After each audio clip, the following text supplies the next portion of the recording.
Twilight placed the last box on the floor for new living room. She and her younger brother Spike had just finished moving north of the continent for a fresh start. The city was a fairly lively one. It went under the name Shishibar Grove and was apparently known for its high quality cherries. The pair had decided they would move close by primarily for the sake of convenience. They could travel wherever they wanted with relative ease, and they were determined to take full advantage of that ability. Looks like that's everything, Spike stated. Yep, you know what that means. Fucking food. If Mom were here, she'd be chasing you around with a bottle of soap right about now. Lucky for you, I'm not her. Even that sounds good right about now. You're just a walking garbage disposal, aren't you? I'm a growing boy.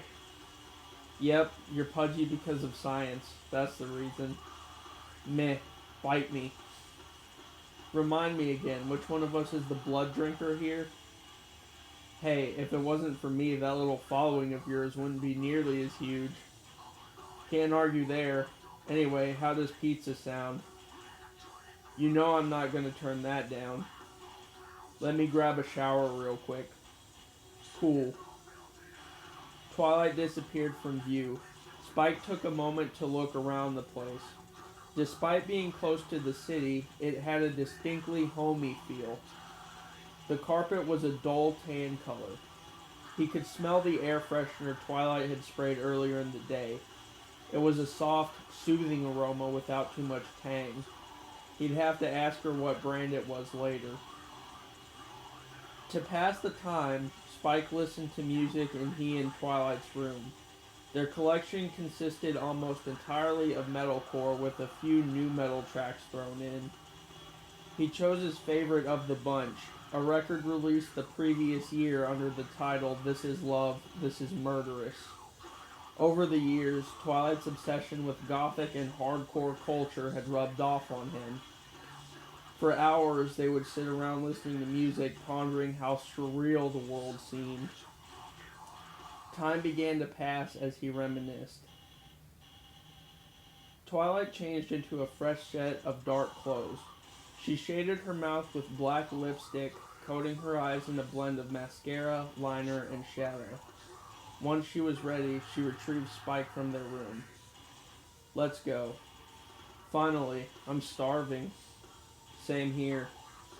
The siblings headed into the hall. They exited the front door. Twilight locked the door and put her keys away. A cold chill caused her to retreat into her mind. Most of the time, she and Spike were joking around and having fun, but there were times when the world would pull them back to reality. They had a pretty good idea of what their lives held from this point on, but what then? Spike wrapped an arm around his sister, breaking her concentration. It's alright. I'm here. Twilight nuzzled her brother. The Alicorn realized long ago they were closer than the rest of their family. She could be vulnerable around him, and so could he around her. That was why he chose to live with her after all. They released each other to continue on. Their breaths crystallized with each step. It didn't take long to reach the restaurant. Despite the weather, Twilight remained in an optimistic frame of mind. It was a day of celebration. She was at a point where she could live comfortably for the remainder of her days, and Spike was here to help keep her spirits up. She was grateful for how things were going. So long as she held on to that gratitude, she knew everything would work itself out. Not realizing the door was open, Spike bumped into the glass, hitting his snout in the process. Are you okay? Twilight asked out of concern for her brother's well-being.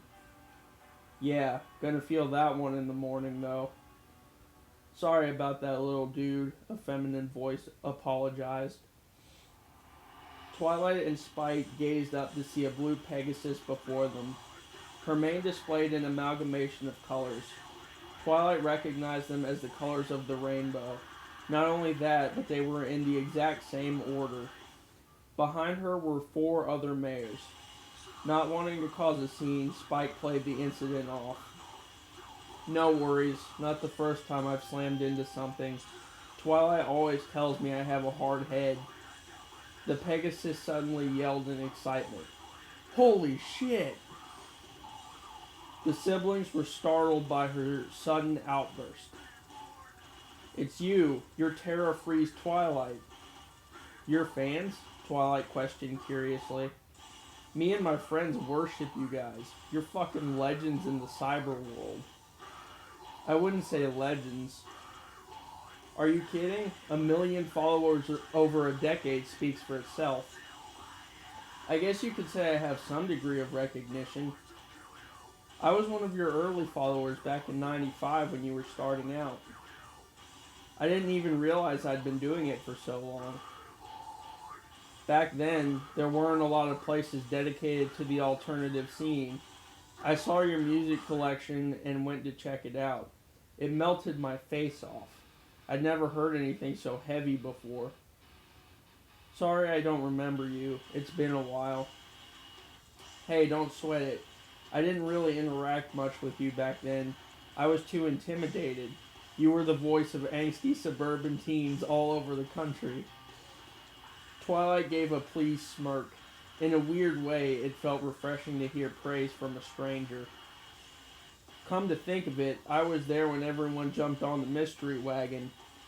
I don't know if you remember, but when your dragon buddy showed up, people started saying he was your familiar. They thought you were a witch or vampire, something from the old days. Spike's not just my friend, he's my brother. No way, that's badass. My mother found him when he was still in his egg. We assumed he'd been abandoned. Guess there's something to all those theories then, huh? What's your name? Sorry, I probably sound like a total dweeb right now. Nothing wrong with that. Truth be told, I haven't spoken to many people outside the web. I'm Rainbow, Rainbow Dash. These are my friends, Applejack, Rarity, Pinky, and Fluttershy. I kind of see the resemblance to my fashion catalog now. That was one of the things that set you apart back in the day. Your style was diverse with a common theme. Yeah, I suppose my popularity's dwindled a bit since then. Not even close.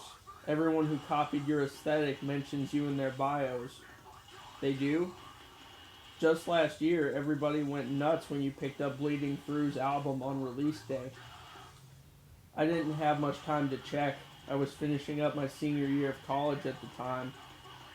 What did you major in? Computer science with a minor in math. Makes sense. Hey Twilight, Spike cut in. We should let them sit with us for dinner. Good idea, Spike. It's on us tonight. For real? Rainbow squealed in delight. Twilight nodded. The newly formed party headed inside. On their way in, Spike noticed the white unicorn Rarity spare him a flirtatious glance. He concealed his claws, turning away to mask his embarrassment. A flustered smile crossed his features. Flattered. A flattered smile crossed his features. Figures I fuck up at the last part.